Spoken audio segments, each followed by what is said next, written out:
The Celtics just lost to a 76ers team that didn't have Joel Embiid for half the series, and it has you wondering, was this team really just playoff frauds? No. The short answer is no. This Celtics team was not frauds at all. This was an amazing team. They just got beat in a bad scenario where Joel Embiid came back and he was absolutely giving them buckets. There's a slight couple things that I would change about this roster for them to really be in contention mode. But overall, I think the Celtics still have great ownership and great coaching and a great game plan that just needs a little bit of tweaking. I mean, they rely a lot on three-point shots. They have a bunch of great role players and star players who can hit three-point shots at a very high level, very high clip, and they do it at a massive volume, which in theory is great. You know, they defend very well, and they get three-point shots up as much as possible, which are more valuable shots than two-point shots. But they're in the NBA, they're always going to be those nights where your shots are just not falling. And, you know, it's not like a super rare thing either. It happens pretty often, and that's where the Celtics have that opportunity to lose the game. Because I believe in Game 7 they shot around 30% from three, which when they're shooting that volume is still a lot of points, but that's also a lot of misses that you're shooting at that volume. So that's what really lost them that game and dug them into that hole because they weren't shooting very well. We had a lot of great shooters on that team, but it's a lot easier to neutralize three-point shots in the playoffs because you're playing a lot of half-court, slowed-down offense, so you can't really get them with speed, and it's a lot harder to get off those three-point shots when it's being so heavily guarded.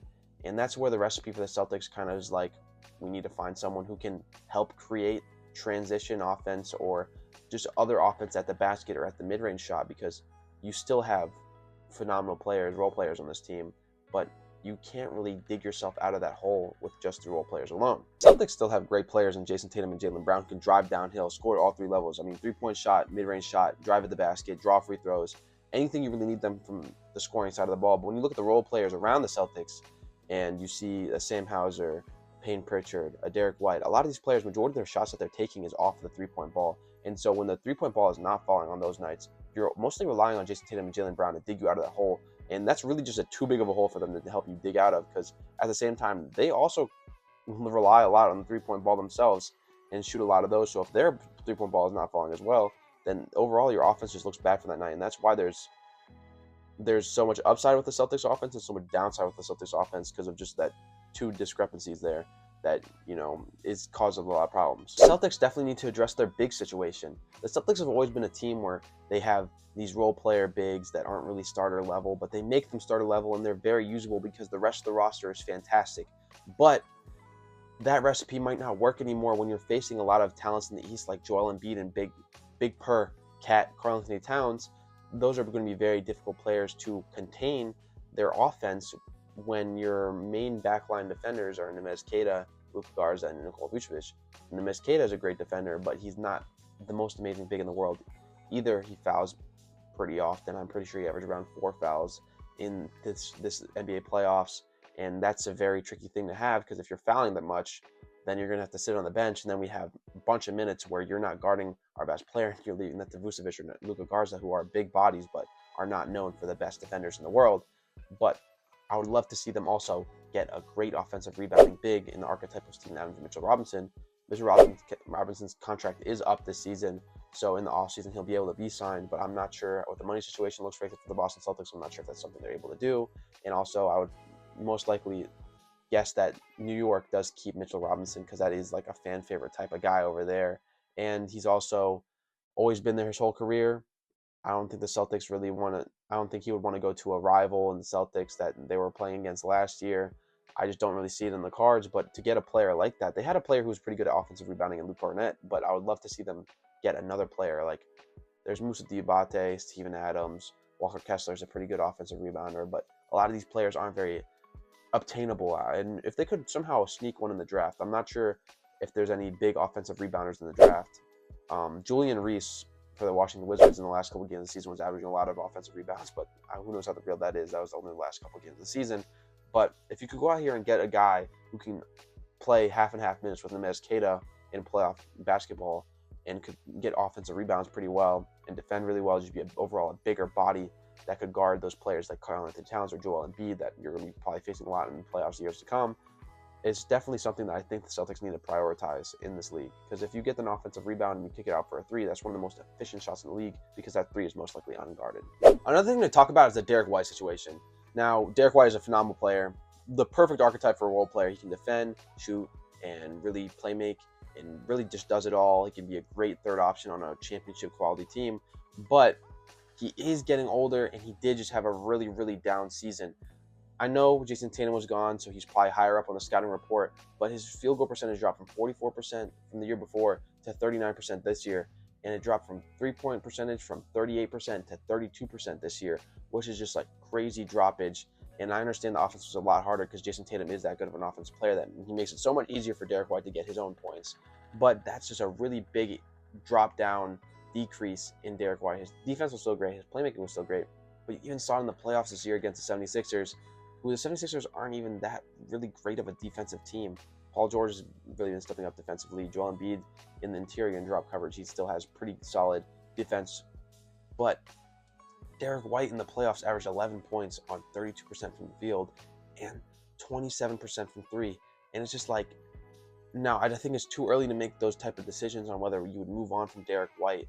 But I think you need to give it till next year. But he is getting older, and Jason Tatum, when he gets back, might be able to ease some of that offense for him and make it so Derek White is able to give out the offense a little bit easier and more efficiently. But just looking at how he performed this year, if this does stay the same, eventually the Celtics are going to have to move on from Derek White. This was still a fantastic year for the Celtics, though. Don't get me wrong. I mean, Jaylen Brown took a huge leap that was not expected. The Celtics weren't even really projected to make the playoffs and be like an actual top seeded out east. And on a year without Jason Tatum for majority of it, you would never even expect that Jaylen Brown would take this huge leap, become a number one option, probably make All-NBA first team this year. And for a little bit, he was in the MVP talks. I never really was a fan of that. I think Jokic and Shea were always top dog in that MVP talk conversation, at least until Wemby came back from a lot of his health stuff. But nonetheless, Jaylen Brown still took this amazing leap, became first option Jaylen Brown. We saw a lot of leap from younger players. The rookies were playing great. A lot of the role players were stepping up. And overall, this team was just still looking like they could possibly contend out east. And that's what we all expected. And Jason Tatum comes back from Achilles injury way faster than expected. And he's still looking great. It looks like he barely affected him. He's still playing at a really high level. I mean, I'm pretty sure he averaged like 10 rebounds in the playoffs this year, which is absolutely insane to see that type of drive and, force to go get a rebound and score and play make and do all these things when he just got off his Achilles tear. Sadly, he didn't play in Game 7, but looking towards next season, you're going to have Jason Tatum again. And Jaylen Brown just took this leap. So who knows how this team is going to look when both of them are playing in tandem. We might see like one of the highest scoring duos of all time here, because Jaylen Brown damn near averaged 30 this year. And Jason Tatum, we know he's been able to average 30 before. I don't know how great Jaylen Tatum is going to be off his Achilles, but this was once a top 5 player in the NBA. So there's still really, really a lot of hope for the Celtics in the coming seasons. I also want to talk about the young core. I mean, the young core of this team, you don't have anyone who looks like they're going to be an all-star or an all-NBA talent. But looking at these young players, they know how to play the game. They play with a lot of intensity, and they know how to play it to the Celtics game plan. A lot of three-point shots and a lot of defense. Baylor Shireman, Hugo Gonzalez, and Jordan Walsh are all players that could be phenomenal role players in this league and really develop into something big. Jordan Walsh plays great defense, and if he figures out how to shoot at a high clip in a high level, this is going to be big for this team. And Baylor Shireman, a great shooter. In the OKC versus Boston Celtics matchup, like in the middle of the season, he played phenomenally. Hugo Gonzalez has been a really shocking, surprising rookie. I mean, a lot of people didn't even know what to expect from him, really. But he's been absolutely shocking. He's been playing amazing basketball. And I want to, the young core of this team is not as bright as, Detroit Pistons young core or OKC young core, Spurs young core, where they have all these fantastic rookies, the Dallas Mavericks young core. But they may not be all-star potential players, but this young core is still amazing. We have Ron Harper, who can give you a bit of an offensive punch as well and a defensive punch. And it's just like, this is a team that does have a lot of capability. And if these young people come and live up to the talent, the core is still young. Jason Tatum and Jaylen Brown are not even in their 30s yet. This team will be contenders still next year, I do believe. Overall, the Celtics team is absolutely phenomenal. I can't wait to see them next year. I'm a little disappointed they left a little early because I really did think they could contend. I wanted to see an OKC versus Celtics matchup in the finals. I think that would have been super entertaining. But shout out to all you Celtics fans out there. If you liked the video, please like and subscribe. It is not over for your team. Your team is not frauds. That was just probably something that's being put up, and I wanted to make sure that I let out my opinion, and I don't think they're frauds at all. I think they're still a phenomenal team. I think they just need to switch up both stuff. Like and subscribe if you enjoyed. Peace.